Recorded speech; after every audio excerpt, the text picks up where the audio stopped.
कसा आहे तडका, तर हे नेमकं काय आहे आणि यासारखं अजून काय चटपटीत भारी आहे ते बघायला आज सफर करूयात देवाचे द्वार अर्थात हरिद्वारचे। तर मित्रांनो, तुम्हाला तर माहितीच आहे माझी उत्तराखंडची ट्रिप चालू आहे। यातलाच एक दिवस खास राखीव आहे तो हरिद्वारसाठी। सकाळी मनसादेवी आणि हरकी पौडीची सफर आटोपली आणि हरकी पौडीपासूनच 7 किलोमीटरवरती असलेल्या ज्वालापूरमधील मांगीरामची पत्ता जाल खाण्यासाठी मी आलो। एका गाड्यावर बराच काही सेटअप आणि हे मामा पटापट हात चालवताना दिसले। हेच ते मांगीराम। इथं मेन ऑर्डर द्यायच्या अगोदर हे चना पाणी देऊन स्वागत होते। हे तिखट झणझणीत पाणी जिभेची चव जागी करते। इथं 2 पदार्थ मिळतात, एक दाल छोले मिक्स आणि एक पत्ता दाल। पहिलं जरा मामाचा सेटअप बघून घ्या।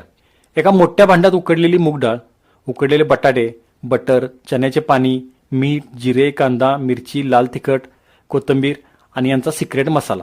आणि हे दिलं जातं पहाडांमध्ये प्रसिद्ध असणाऱ्या मालूच्या पानांवर। मी दालची ऑर्डर दिली, तर पहिला बटाटा, मग दाल, मग एक एक करत चना पाणी, मीठ, टोमॅटो, मिरची, लाल तिखट, जिरे मसाला, कांदा टाकून थोडं मिक्स करून त्यावरती शेवटी बटरचा तडका। चना मिक्स पाहिजे असेल तर त्यात मग चना ऍड होतो। हा पदार्थ खरंच युनिक आहे। हरिद्वारमध्ये आलात तर इथं आलंच पाहिजे। संध्याकाळी मग हरकी पौडीवरती प्रसिद्ध असणाऱ्या मोहनजी पुरीवाले यांच्या शॉपमधील खस्ता कचोरी आणि हलवा घेतला। 2 करकरीत कचोरी आणि भाजी 60 रुपये, तर हलवा 30 रुपये।